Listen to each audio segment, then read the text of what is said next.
Hi, this is Brian from Worldwide Stereo, coming from our showroom in Montgomeryville, PA, to chat about the long-awaited release from Sonos, the Sub Mini. In this video, I'll go over the basics of how the Sub Mini is built, we'll compare the Sub Mini with the Sub Gen 3, and we'll talk about where to put the Sub Mini and which Sonos products it pairs best with, so you will get the most bass for your buck. If you've been to this channel before, you've probably noticed my other reviews of Sonos products and know that I'm a longtime fan. If you're new here, welcome, and thanks for stopping by. A few of my more recent Sonos reviews are linked in the description below. Take a watch, and if you find these reviews helpful, please give them a thumbs up. And if you like our content and what I have to say, please subscribe to Worldwide Stereo's YouTube channel and hit that notification bell to stay up to date. I'm happy to finally see Sonos offering an entry-level option in their subwoofers. It's been a long time coming. I know I've seen a lot of systems that could have been enhanced with a dedicated subwoofer, but the price point of the sub didn't make it easy to make that jump. Those that did sure were happy, but even when I was reviewing the Ray, it became hard to justify a $749 subwoofer to match a $279 soundbar. And I can justify just about anything. With an entry-level price point, it's an easy conversation to talk about adding the Sub Mini into one of your systems. First glance, it's not a very big box, but good things come in small packages. Sonos continues its eco-friendly packaging, as you can see here. It's easy to see which color you have by the Sub Mini on the front being black or white. There's also a little color sample on every side, so you know you've picked the right one. Inside is all that you need to get the Sub Mini up and running. The Sub Mini and a 6-foot power cord. The Sub Mini comes in the traditional Sonos colors of black and white, much like the Sub Gen 3. The Sub Mini is less than half the weight of the Sub, and its size makes it very easy to tuck away in your room, but its slick design isn't something you'll find you'll need to hide. The white on the Sub Mini looks a little more of a matte white, matching their speakers as well. Looking at the differences between the Sub Mini and the Sub beyond their size will be the type of subwoofer they are. The Sub is a ported subwoofer. If you don't know, a ported subwoofer allows for lower bass excursion that puts out more volume. A common recommendation is that ported subs are good for movies. The Sub Mini is a sealed subwoofer. A sealed subwoofer may not drop as low, but is known for more accurate bass response. It's commonly recommended for musical applications. The type of system you want to build out can help make that decision. So how does the Sub Mini work? Sonos created dual custom woofers to generate the full toned low frequencies, and advanced processing further enhances the bass response. Both woofers are powered by Class D digital amplifiers and face inward to create a force canceling effect, which combined with its sealed cabinet neutralizes distortion and helps enhance that bass response. How enhanced is that bass response? Well, it can drop down to about 25 Hertz. Test this for yourself with some bass test tracks. In my super bass playlist that's linked in the description below, I included some low-end sweeps to see how your system sounds from 20 Hz to 400 Hz, and you can also do a full 20 Hz to 20,000 Hz test. Either will be good to see the capacity of the Sub Mini, or you could do this as an old-fashioned rattle test. That's a test to find what in your room will rattle when a certain note hits. It's a little boring just listening to low-end sounds, but if you're a little analytical, like me, it might be fascinating. A benefit that Sonos has over other manufacturers is that Sonos created their own ecosystem. Sonos can utilize a dual-core architecture to enrich its audio so they can adjust and tune to their speakers like the Sub Mini. And because the Sonos architecture is designed to be updated and changed, there's also room for future enhancements that you won't get from a traditional subwoofer. Sonos will also adjust the Sub Mini's crossover points for you. It can do that because it adapts and knows the capabilities of the speaker it's connecting to, and this is fine-tuned by utilizing TruePlay. After years of tweaking and setting up systems, it's nice that someone else is doing the setup work. Setup is a breeze as well.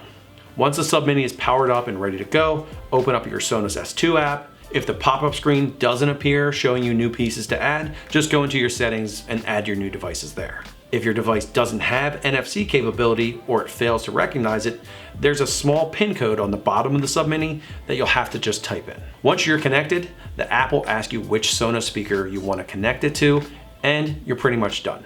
The Sub Mini will play with any S2 compatible speaker, including the Sonos amp, but it won't pair with the portable products like the Move and the Roam. You can pair it wirelessly with 1s and 5s, Razer Beams, and you're ready to go.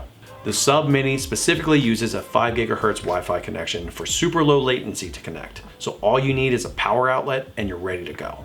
The one spec I couldn't find is how much weight the Sub Mini can take, because someone is going to sit on it. When I asked Sonos for a weight limit, they said, do not encourage it to be used as a stool, footstool, or any other form of seating. I tested the Sub Mini out in 2 locations, our showroom in Ardmore and at my home. I like to really put things through their paces when I get my hands on them so I can help you make an informed decision, and I try to figure out if I want to add it to my ever-growing collection of audio gear. As I said, I use my Super Bass evaluation playlist that I've been curating for my videos since reviewing the SVS subwoofers and used it to play around. At our Ardmore showroom, we have a Sonos setup that has a Beam Gen 2 mounted above an ARC that is paired with a sub. I connected the Sub Mini to the Beam Gen 2 and compared how the ARC with a sub played against the Beam with a Sub Mini. I ran TruePlay on both systems so they would be at their peak of performance, and then I sat and listened. I grouped the systems so they could play in unison by muting the Beam and playing the ARC, and vice versa. I found that the Sub Mini took that low end burden from the Beam and let that beat drop further than if it was by itself. Those rolling bass lines in The Clash's Bank Robber were present in the room rather than taking a back seat to everything else. The ARC in the Sub showed that they are the premium product in the shoot-off, with the ARC creating a wider sound stage and the Sub output was just more. Sonos told me that the Sub's volume and output is actually greater than 2 Sub Minis. You can also toggle the Sub or the Sub Mini on and off through the settings page so you can see how much deeper your system can be in real time. It's so easy to demonstrate what you're missing with the press of a button. Just adding the Sub Mini, it filled out the dynamics you're missing without it.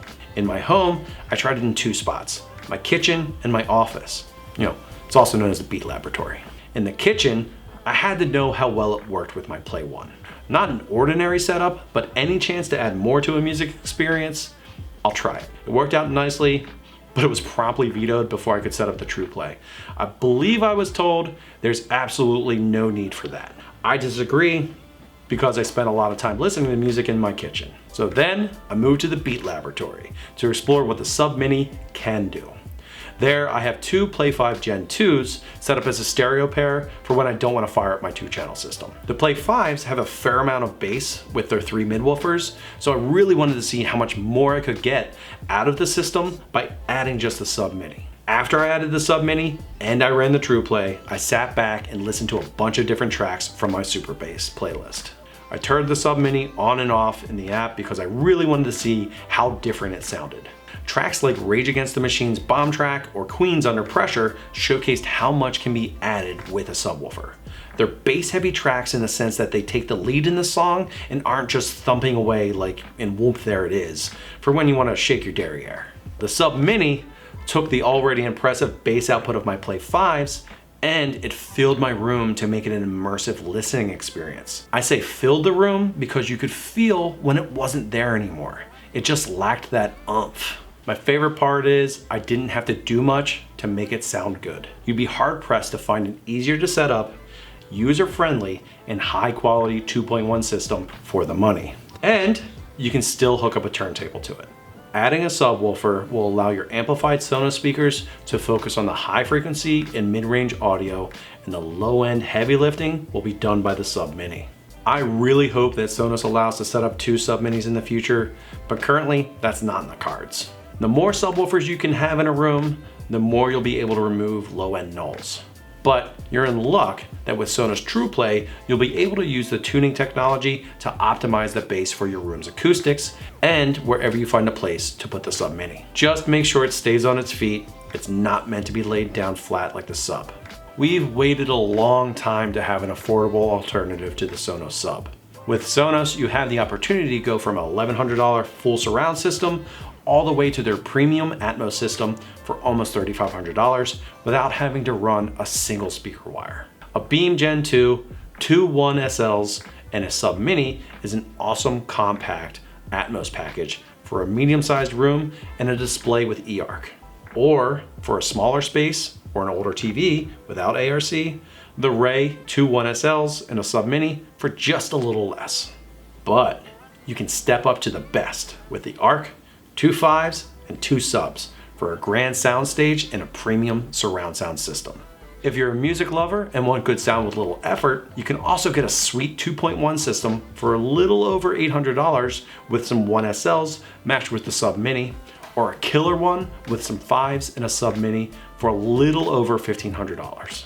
If your Sonos system is lacking low end and you haven't jumped to the Sub Mini is your answer. Thank you for joining me for our review of the Sonos Sub Mini. You can learn more about this online at worldwidestereo.com, or if you're in the area, you can stop by our showrooms in Ardmore or Montgomeryville, PA.